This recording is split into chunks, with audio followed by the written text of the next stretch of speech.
ನಮಸ್ಕಾರ, ನನ್ನ ಹೆಸರು ಗೌರೀಶ್. ನೀವು ನೋಡ್ತಿದ್ರೆ ಕನ್ನಡ ಫ್ಯಾಷನ್ ಟೆಕ್ ಚಾನಲ್. ಈ ವಿಡಿಯೋದಲ್ಲಿ ನಿಮಗೆ ನಾವು ಸ್ಟಿಚಿಂಗ್ ಮಾಡಿರುವಂಥ ಬ್ಲೌಸ್ನಲ್ಲಿ ಕೆಲವು ಆಲ್ಟ್ರೇಷನ್ ಬಂದರೆ ಯಾವ್ಯಾವ ಆಲ್ಟ್ರೇಷನ್ ಬಂದರೆ ಅವನ್ನ ಯಾವ ಥರ ನಾವು ರೆಡಿ ಮಾಡಬೇಕಂತ ತಿಳಿಸ್ಕೊಡ್ತೀನಿ. ನಮಗೆ ಸ್ಟಿಚಿಂಗ್ ಮಾಡಿದ ನಂತರ ಶೋಲ್ಡರ್ ಡ್ರಾಪು ನಾರ್ಮಲಾಗಿ ನಮಗೆ ಜಾಸ್ತಿ ಬರುತ್ತೆ. ಹಾಗೆ ಆರ್ಮಲ್ ರಿಂಕಲ್ಸ್ ಬ್ಯಾಕ್ ಸೈಡ್ ಆಗಿರ್ಬೋದು ಇಲ್ಲ ಫ್ರಂಟ್ ಸೈಡ್ ಆಗಿರ್ಬೋದು, ನಮಗೆ ಆರ್ಮಲ್ ರಿಂಕಲ್ಸ್ ಅನ್ನೋದು ಬರುತ್ತೆ. ಅದಾದ ನಂತರ ನಮಗೆ ಈ ಸ್ಲೀವು ಈ ಥರ ಮೇಲ್ಗಡೆ ಎತ್ಕೊಂಡಂಗೆ ಆಗುತ್ತೆ, ಈ ಕೆಲವು ಆಲ್ಟ್ರೇಷನ್ಸ್ ಬರುತ್ತೆ. ಮತ್ತು ಬ್ಯಾಕ್ ಸೈಡು ಫ್ರಂಟ್ ಸೈಡು ನಿಮಗೆ ಟೈಟ್ ಆಗೋದಾಗಲಿ ಬ್ಯಾಕ್ ಸೈಡ್ ಲೂಸ್ ಆಗೋದಾಗಲಿ ಈ ಥರ ಆಗುತ್ತೆ. ಹಾಗೆ ಬಂದುಬಿಟ್ಟು ಬ್ಯಾಕ್ ಸೈಡು ನಿಮಗೆ ವೇಸ್ಟ್ ಹತ್ರ ಸೊಂಟದ ಭಾಗದಲ್ಲಿ ಈ ಕೆಳಗಡೆ ಇದು ಎತ್ಕೊಂಡಂಗೆ ಆಗುತ್ತೆ. ಓಕೆನಾ. ಇದಾದ ನಂತರ ನಿಮಗೆ ಫ್ರಂಟ್ ಸೈಡಲ್ಲಿ ಬಂದರೆ ಮಿಡ್ಲ್ ಚೆಸ್ಟ್ ಮಾತ್ರನೇ ಟೈಟ್ ಆಗೋದು, ಮತ್ತು ಅಪ್ಪರ್ ಚೆಸ್ಟ್ ಲೂಸ್ ಆಗೋಂಥದ್ದು. ಇಲ್ಲಾಂದರೆ ಈ ಶೋಲ್ಡರ್ ಬಂದುಬಿಟ್ಟು ನಮಗೆ ಈ ಶೋಲ್ಡರ್ ಸೆಂಟ್ರಿಗೆ ಕೂತ್ಕೊಳ್ದಂಗೆ ನಮಗೆ ಈ ಥರ ಫ್ರಂಟ್ ಸೈಡ್ ಬರುತ್ತೆ. ಇದನ್ನು ತುಂಬ ಜನ ನಾನು ಗಮನಿಸಿದ್ದೀನಿ, ನೀವು ಚೆಕ್ ಮಾಡಿ ಬೇಕಾದರೆ. ಈ ಥರ ಒಂದು 1/2 ಇಂಚು ಈ ಶೋಲ್ಡರ್ ಅನ್ನೋದು ಮುಂದ್ಗಡೆ ಬರುತ್ತೆ. ಇದು ಯಾಕೆ ಬರುತ್ತೆ ಅನ್ನೋದನ್ನು ತಿಳಿಸ್ಕೊಡ್ತೀನಿ. ಕೆಲವು ಪಾಯಿಂಟ್ಸ್ಗಳನ್ನ ನಾನು ಈ ವಿಡಿಯೋದಲ್ಲಿ ನಿಮಗೆ ತಿಳಿಸ್ಕೊಡ್ತೀನಿ. ಅದಕ್ಕಿಂತ ಮುಂಚೆ ನಾನು ಹೊಸದಾಗಿ ನಿಮಗೆ ಇನ್ಫಾರ್ಮೇಷನ್ ಇನ್ ಕನ್ನಡ ಚಾನಲ್ ಅಂತ ಯೂಟ್ಯೂಬ್ ಚಾನಲ್ ಓಪನ್ ಮಾಡಿದ್ದೆ, ನಿಮಗೂ ಗೊತ್ತಿದೆ. ಆದರೆ ಅದನ್ನು ಈಗ ನಾನು KFT ಡಿಸೈನ್ಸ್ ಅಂತ ಹೆಸರು ಚೇಂಜ್ ಮಾಡಿದ್ದೀನಿ. ನಿಮಗೆ ಅದರಲ್ಲಿ ಬ್ಲೌಸ್ ಡಿಸೈನು ಇಲ್ಲ ಡ್ರೆಸ್ ಡಿಸೈನು ನಿಮಗೆ ಬ್ಯಾಕ್ ನೆಕ್ ಡಿಸೈನ್ಸ್ನ ನಾನು ಮಾತ್ರ ಅದರಲ್ಲಿ ಅಪ್ಲೋಡ್ ಮಾಡ್ತೀನಿ. 2 ದಿನಕ್ಕೊಂದು ವೀಡಿಯೋ ಅಪ್ಲೋಡ್ ಮಾಡ್ತೀನಿ. ಮಧ್ಯಾಹ್ನ ನಿಮಗೆ 2ರಿಂದ 2:30 ಇಲ್ಲ 3 ಗಂಟೆ ಟೈಮಲ್ಲಿ ನಾನು ನಿಮಗೆ ವೀಡಿಯೋಸ್ನ ಅಪ್ಲೋಡ್ ಮಾಡ್ತೀನಿ, KFT ಡಿಸೈನ್ಸ್ ಅಂತ. ನಿಮಗೆ ಆ ವಿಡಿಯೋ ಲಿಂಕು ನಾನು ಕೆಳಗಡೆ ಡಿಸ್ಕ್ರಿಪ್ಷನಲ್ಲಿ ಕೊಟ್ಟಿದ್ದೀನಿ. ಅದು ನಮ್ಮದು ಓನ್ ಹೊಸ ಚಾನಲ್ಲು ಇದು, ಮತ್ತು ಅದು 2 ಚಾನಲ್ಲು. ಓಕೆನಾ. ನೀವು ಇದರಲ್ಲಿ ಸ್ಟಿಚಿಂಗು ಮತ್ತು ಕಟಿಂಗ್ ವೀಡಿಯೋಸ್ನ ನೋಡ್ಬೋದು. ಅದರಲ್ಲಿ ನಿಮಗೆ ಬರೀ ಡಿಸೈನ್ಸ್ ಮಾತ್ರನೇ ಅಪ್ಲೋಡ್ ಮಾಡ್ತೀನಿ. ದಯವಿಟ್ಟು ನೀವಿನ್ನು ಆ ಚಾನಲ್ನ ಸಬ್ಸ್ಕ್ರೈಬ್ ಮಾಡ್ಕೊಂಡಿಲ್ಲ ಅಂದರೆ ನಿಮಗೆ ಡಿಸ್ಕ್ರಿಪ್ಷನಲ್ಲಿ ಲಿಂಕ್ ಕೊಟ್ಟಿದ್ದೀನಿ. ಆ ವಿಡಿಯೋ ಲಿಂಕ್ನ ನೀವು ಓಪನ್ ಮಾಡಿಬಿಟ್ಟು ನೀವು ಆ ಚಾನಲ್ನ ಸಬ್ಸ್ಕ್ರೈಬ್ ಮಾಡಿಕೊಂಡು ಪಕ್ಕದಲ್ಲಿರುವಂಥ ಬೆಲ್ಲೈಕನ್ನ ಆನ್ ಮಾಡಿ ಇಟ್ಕೊಂಡು ಡಿಸೈನ್ ಬ್ಲೌಸ್ನ ಯಾವುದೇ ಡಿಸೈನ್ಸ್ ಬ್ಲೌಸ್ನ ನಿಮಗೆ ಅಪ್ಲೋಡ್ ಮಾಡಿದ್ರು ನೋಟಿಫಿಕೇಷನ್ ಬರುತ್ತೆ. ಎಲ್ಲ ವೀಡಿಯೋಸ್ನ ನೀವು ನೋಡ್ಬೋದು. ನಿಮಗೆ ಅದರಲ್ಲಿ ಒಳ್ಳೊಳ್ಳೆ ಸೂಪರ್ಸ್ ಡಿಸೈನ್ನೇ ನಾನು ಸೆಲೆಕ್ಟ್ ಮಾಡಿ ಅಪ್ಲೋಡ್ ಮಾಡ್ತೀನಿ. ಹಾಗೆ ಸಿಂಪಲ್ ಡಿಸೈನ್ಸ್ನ ಅಪ್ಲೋಡ್ ಮಾಡ್ತೀನಿ, ಮತ್ತು ಪ್ಯಾಚ್ ವರ್ಕು ಪೈಪಿಂಗ್ ಡಿಸೈನ್ಸ್ನೂ ಅಪ್ಲೋಡ್ ಮಾಡ್ತೀನಿ. ಖಾಲಿ ನಿಮಗೆ ಡಿಸೈನ್ಸ್ ಮಾತ್ರನೇ ಅದರಲ್ಲಿ ನಾನು ಅಪ್ಲೋಡ್ ಮಾಡ್ತೀನಿ. ಹಾಗೆ ನಿಮಗೆ ಬ್ಲೌಸ್ ಫ್ರಂಟ್ ಸೈಡ್ ಡಿಸೈನ್ಸು ನಾನು ಅಪ್ಲೋಡ್ ಮಾಡ್ತೀನಿ. ಪ್ರಿನ್ಸಸ್ ಕಟ್ ಏನಾದರೂ ಇಲ್ಲಿ ಪೈಪಿಂಗ್ ಮಾಡೋದಿದ್ರೆ ಆ ಥರದವು ಅಪ್ಲೋಡ್ ಮಾಡ್ತೀನಿ. ಒಳ್ಳೊಳ್ಳೆ ಡಿಸೈನ್ಸ್ನೇ ನಾನು ಅಪ್ಲೋಡ್ ಮಾಡ್ತೀನಿ. ದಯವಿಟ್ಟು ನೀವು ಆ ಚಾನಲ್ನ ಸಬ್ಸ್ಕ್ರೈಬ್ ಮಾಡಿಕೊಂಡ್ರೆ ಡಿಸೈನ್ಸ್ನ ನೋಡ್ಬೋದು, ನೋಡಿ ನೀವು ಕಲ್ತ್ಕೊಳ್ಬೋದು. ಹಾಗೆ ಈ ವಿಡಿಯೋದಲ್ಲಿ ಹೋದರೆ ಟಾಪಿಕ್ಕು ಫಸ್ಟ್ ನಮಗೆ ಮೇಜರ್ ರೀಸನ್ ಬಂದುಬಿಟ್ಟು ನಮಗೆ ಈ ಶೋಲ್ಡರ್ ಡ್ರಾಪ್ ಅನ್ನೋದು ಜಾಸ್ತಿ ಬರುತ್ತೆ. ಈ ಶೋಲ್ಡರ್ ಡ್ರಾಪ್ ಅನ್ನೋದು ನಾವು ಬ್ಲೌಸ್ನ ಕಟಿಂಗ್ ಮಾಡಬೇಕಾದ್ರೇ ಈ ಬ್ರಾಡ್ ಏನಿದೆಯೋ ಈ ಬ್ರಾಡ್ನ ನಾವು ಪರ್ಫೆಕ್ಟಾಗಿ ತಗೊಳ್ಬೇಕು. ಒಂದು ವೇಳೆ ತಗೊಳ್ದಂಗೆ ನಾವು ಕಟಿಂಗ್ ಮಾಡಿದ್ವಿ ಸ್ಟಿಚಿಂಗ್ ಮಾಡಿದ್ವಿ ಅಂದ್ಕೊಳ್ಳಿ, ಶೋಲ್ಡರ್ ಡ್ರಾಪ್ ಬಂತು ಅಂದ್ಕೊಳ್ಳಿ. ಈ ಥರ ಸ್ಟಿಚಿಂಗ್ ಮಾಡಿದ ಮೇಲೆ ಶೋಲ್ಡರ್ ಡ್ರಾಪ್ ಬಂದರೆ ಫಸ್ಟ್ ಒನ್ ಬಂದುಬಿಟ್ಟು ನೀವು ಟೈಯಿಂಗ್ನ ಸಜೆಸ್ಟ್ ಮಾಡಬೇಕು. ನಿಮಗೆ ಇದು ನಾನು ಸ್ಟಿಚಿಂಗ್ ಆದಮೇಲೆ ನಮಗೆ ಏನು ಮಾಡಬೇಕು ಅನ್ನೋದನ್ನು ನಾನು ಹೇಳ್ಕೊಡ್ತಿದ್ದೀನಿ. ಶೋಲ್ಡರ್ ಡ್ರಾಪ್ ಬಂದರೆ ಓಕೆನಾ. ನೀವು ಫಸ್ಟು ಟೈಯಿಂಗ್ನ ಹಾಕಬೇಕು. ಈ ಥರ ಟೈಯಿಂಗ್ನ ಹಾಕೋದ್ರಿಂದ ನಿಮಗೆ 70ಇಂದ 80% ಶೋಲ್ಡರ್ ಡ್ರಾಪ್ ಅನ್ನೋದು ಕಡಿಮೆ ಆಗುತ್ತೆ. ಇದಾದಮೇಲೆ ಆಲ್ಟರ್ನೇಟ್ಗೆ ನೋಡಿ, ಈ ಶೋಲ್ಡರ್ ಹತ್ರ ಈ ಶೋಲ್ಡರ್ ನೀವು ಇಟ್ಕೊಳ್ತೀರಲ್ವ, ಈ ಶೋಲ್ಡರ್ ಹತ್ರ ಕ್ರಾಸಾಗಿ ಸ್ಟಿಚ್ನ ಹಾಕ್ಕೊಳ್ಬೇಕು. ಈ ಶೋಲ್ಡರ್ ಏನಿದೆಯೋ ಈ ಶೋಲ್ಡರ್ ಹತ್ರ ಈ ಎರಡನ್ನೂ ಇಟ್ಕೊಂಡು ಕ್ರಾಸಾಗಿ ಸ್ಟಿಚ್ನ ಹಾಕೋದ್ರಿಂದ ಈ ಶೋಲ್ಡರ್ ಬಂದುಬಿಟ್ಟು ನಿಮಗೆ ಈ ಥರ ಕ್ರಾಸ್ ಆಗುತ್ತೆ. ಈ ಥರ ಕ್ರಾಸ್ ಆಗೋದ್ರಿಂದ ಭುಜದಲ್ಲಿ ಟೈಟಾಗಿ ಕೂತ್ಕೊಳ್ಳುತ್ತೆ. ಇದು ನಿಮಗೆ ನಾನು ತುಂಬ ದಿನದಿಂದನೂ ಹೇಳ್ಕೊಡ್ತಿರೋ ಟಿಪ್ಸು. ಯಾವುದು ನೀವು ಸ್ಟಿಚಿಂಗ್ ಆದ ನಂತರ ಶೋಲ್ಡರ್ ಡ್ರಾಪ್ ಬಂದರೆ ಏನು ಮಾಡಬೇಕು ಅನ್ನೋದು. ಈ 2 ಪಾಯಿಂಟ್ನ ನೀವು ಮಾಡಿದರೆ ಟೈಯಿಂಗು ಮತ್ತು ಶೋಲ್ಡರ್ನ ಕ್ರಾಸಾಗಿ ಇಟ್ಕೊಳ್ಳೋದು ನಿಮಗೆ 100% ಶೋಲ್ಡರ್ ಡ್ರಾಪ್ ಅನ್ನೋದು ಕಡಿಮೆ ಆಗುತ್ತೆ. ಓಕೆನಾ. ಅದಾದ ನಂತರ ನೆಕ್ಸ್ಟ್ ಶೋಲ್ಡರ್ ಡ್ರಾಪ್ಗೆ ಇನ್ನೊಂದು ರೀಸನ್ ಬಂದುಬಿಟ್ಟು ನಮಗೆ ಈ ಆರ್ಮೋಲ್ ರೌಂಡಿಂಗ್ ಟೈಟ್ ಆದರೆ, ಅಂದರೆ ನಿಮಗೆ ಈ ಆರ್ಮೋಲಲ್ಲಿ ಟೈಟಾಗಿ ಇಟ್ಕೊಂಡ್ರೂ ಈ ಶೋಲ್ಡ್ರ್ ಅನ್ನೋದು ಈ ಥರ ಎಕ್ಸ್ಪೆಂಡ್ ಆಗುತ್ತೆ, ಎಳ್ಕೊಳ್ಳುತ್ತೆ. ಆವಾಗ ನೀವೇನಾದರೂ ಟೈಯಿಂಗ್ ಹಾಕಿ ಈ ಥರ ಕ್ರಾಸಾಗಿ ಕಟ್ ಮಾಡಿದರೆ ನಿಮಗೆ ಇಲ್ಲಿ ಎಳ್ಕೊಳ್ಳೋದ್ರಿಂದ ಬ್ಲೌಸ್ ಅನ್ನೋದು ಕಂಫರ್ಟಬಲ್ 1% ಇರೋದಿಲ್ಲ, ಅಷ್ಟು ಹಾಳಾಗೋಗುತ್ತೆ. ಮೇನ್ ನೀವು ಕಟಿಂಗ್ ಮಾಡಬೇಕಾದ್ರೇ ಪರ್ಫೆಕ್ಟಾಗಿ ಕಟಿಂಗ್ ಮಾಡಬೇಕು. ಮಾಡಿ ಸ್ಟಿಚಿಂಗ್ ಮಾಡಿದರೆ ಈ ಥರದ ಪ್ರಾಬ್ಲಮ್ಸ್ ಬರೋದಿಲ್ಲ. ಒಂದು ವೇಳೆ ನಿಮಗೆ ಆ ಥರ ಏನಾದರೂ ಮಿಸ್ಟೇಕ್ ಅಂದರೆ ನಿಮಗೆ ಚಿಕ್ಕದಾಗಿ ಈ ಶೋಲ್ಡರ್ ಡ್ರಾಪ್ ಮಾತ್ರನೇ ಇದ್ದು ಏನೆಲ್ಲ ಪರ್ಫೆಕ್ಟಾಗಿ ಇದೆ ಅಂದರೆ ನೀವು ಟೈಯಿಂಗ್ ಹಾಕ್ಕೊಂಡ್ರೆ ನಿಮಗೆ ಸಾಕಾಗುತ್ತೆ.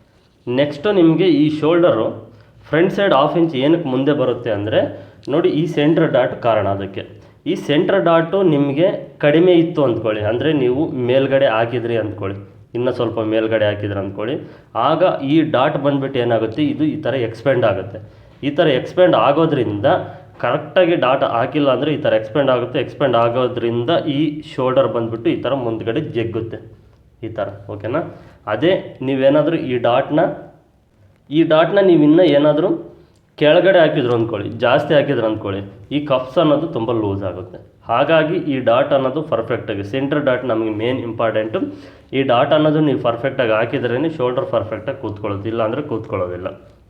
ಈ ಡಾಟು ನೀವು ಬಾಡಿ ಮೆಜರ್ಮೆಂಟ್ಗೆ, ನಾನು ನಿಮಗೆ ಬಾಡಿ ಮೆಜರ್ಮೆಂಟ್ ಯಾವ ಥರ ತೊಗೊಳ್ಬೇಕಂತ ಒಂದು ವೀಡಿಯೋ ಶೇರ್ ಮಾಡಿದ್ದೀನಿ. ನೀವು ಆ ವಿಡಿಯೋನ ನೋಡಿದರೆ ನಿಮಗೆ ಈ ಡಾಟ್ ಪಾಯಿಂಟು ನಾವು ಬಾಡಿ ಮೆಜರ್ಮೆಂಟಲ್ಲಿ ಯಾವ ರೀತಿ ತೊಗೊಳ್ಬೇಕು ಅನ್ನೋದು ನಿಮಗೆ ಕ್ಲಿಯರ್ ಕಟ್ಟಾಗಿ ಅರ್ಥ ಆಗುತ್ತೆ, ಓಕೆನಾ. ಹಾಗೆ ಈ 4th ಡಾಟು ನಾನು ಹಾಕೋದಿಲ್ಲ. ತುಂಬ ಜನ ಕೇಳ್ತಾರೆ ಯಾಕೆ 4th ಡಾಟ್ ಹಾಕೋದಿಲ್ಲ ಅಂತ. ನಾನು ಈ 3 ಡಾಟಲ್ಲೇ ಆಲ್ಮೋಸ್ಟಲ್ಲಿ ಕವರ್ ಮಾಡ್ತೀನಿ. ಈ 4th ಡಾಟು ನಾನು ಯಾವ ಬ್ಲೌಸ್ಗೂ ಹಾಕೋದಿಲ್ಲ, ಅವಶ್ಯಕತೆಯೂ ಇಲ್ಲ ಅನಿಸುತ್ತೆ, ಓಕೆನಾ. ಇದು ಬಂದುಬಿಟ್ಟು ಹೆವಿ ಚೆಸ್ಟ್ ಇದ್ದರೆ ಮಾತ್ರ ನೀವು, ಲೆಂತ್ ಜಾಸ್ತಿ ಇದ್ದು ಹೆವಿ ಚೆಸ್ಟ್ ಇದ್ದರೆ ಈ ಥರ ಡಾಟು ತಗೊಳ್ಬೋದು. ಇದು ಅಷ್ಟೊಂದು ಅವಶ್ಯಕತೆಯೂ ಇರೋದಿಲ್ಲ. ಹಾಗೆ ನೆಕ್ಸ್ಟ್ ಬಂದುಬಿಟ್ಟು ಈ ಮಿಡ್ಲ್ ಚೆಸ್ಟ್ ಟೈಟ್ ಆಗುತ್ತೆ, ಹಾಗೆ ಈ ಅಪ್ಪರ್ ಚೆಸ್ಟು ಲೂಸ್ ಆಗ್ಬೋದು ಅಂತಲೂ ತಿಳಿಸ್ತಾರೆ.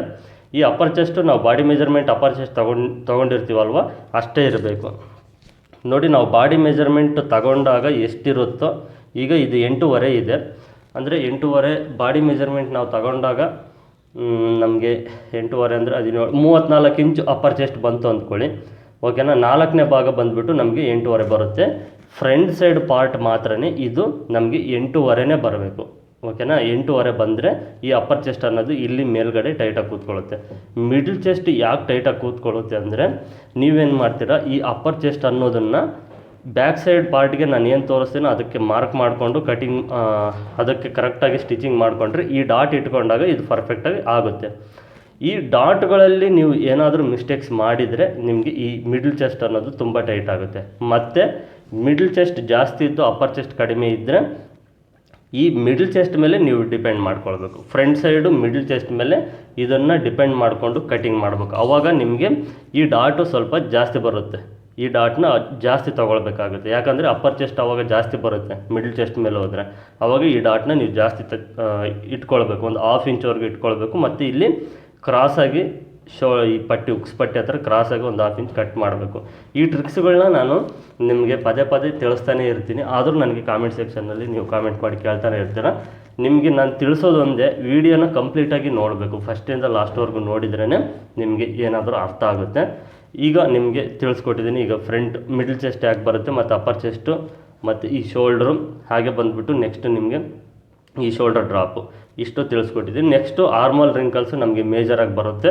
ಈ ಆರ್ಮೋಲ್ ರಿಂಕಲ್ಸು ನಾವು ಸ್ಟಿಚಿಂಗ್ ಮಾಡಿದಾಗ ಇಲ್ಲಿ ಈ ಥರ ರಿಂಕಲ್ಸ್ ಬರುತ್ತೆ, ಓಕೆನಾ. ಈ ರಿಂಕಲ್ಸ್ ಬಂದಾಗ ನೀವು ಸ್ಟಿಚಿಂಗ್ ಮಾಡಿದಾಗ ಈ ಥರ ರಿಂಕಲ್ಸ್ ಬಂದರೆ ನೋಡಿ, ಈ ಸ್ಲೀವ್ ಅಟ್ಯಾಚ್ ಮಾಡಿರೋದು ಇರುತ್ತಲ್ವ, ಈ ಸ್ಲೀವ್ ಅಟ್ಯಾಚ್ ಮಾಡಿರೋದನ್ನು ನೀವೇನು ಮಾಡ್ತೀರಾ ಅಂದರೆ ರಿಂಕಲ್ಸು ನೋಡ್ಕೊಳ್ಳಿ, ಎಷ್ಟು ರಿಂಕಲ್ಸ್ ಬಂದಿದೆ ಅಂತ ನೋಡ್ಕೊಂಡ ನಂತರ ಇದಕ್ಕೆ ನೋಡಿ ಇಲ್ಲಿಂದ ಈ ಥರ ಮಾರ್ಕ್ ಮಾಡ್ಕೊಳ್ಳಿ. ಈ ಥರ ಮಾರ್ಕ್ ಮಾಡಿಕೊಂಡು ಈ ಸ್ಲೀವ್ ಜಾಯಿಂಟ್ ಮಾಡಿದಾರಲ್ವ, ಈ ಜಾಯಿಂಟಿಂದ ಕರೆಕ್ಟಾಗಿ ಎಲ್ಲಿ ರಿಂಕಲ್ಸ್ ಬರ್ತಿದೆಯೋ ಅಲ್ಲಿ ಇನ್ನು ಸ್ವಲ್ಪ ಸ್ಟಿಚ್ ಹಾಕಿ. ಈ ಥರ ಸ್ಲೀವ್ ಅಟ್ಯಾಚ್ ಮಾಡೋದಕ್ಕೆ ಕರೆಕ್ಟಾಗಿ ಸ್ಟಿಚ್ ಹಾಕಿ ಈ ಶೋಲ್ಡರ್ವರೆಗೂ.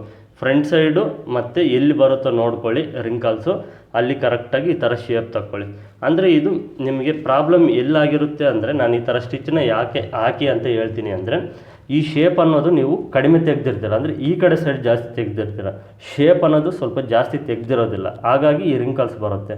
ನೀವು ಈ ಸ್ಟಿಚ್ನ ಹಾಕೋದ್ರಿಂದ ಈ ಶೇಪ್ ಅನ್ನೋದು ಮತ್ತೆ ಈ ಕಡೆ ಬರುತ್ತೆ, ಅಂದರೆ ಜಾಸ್ತಿ ಇಟ್ಕೊಂಡಂಗೆ ಆಗುತ್ತೆ, ಓಕೆನಾ.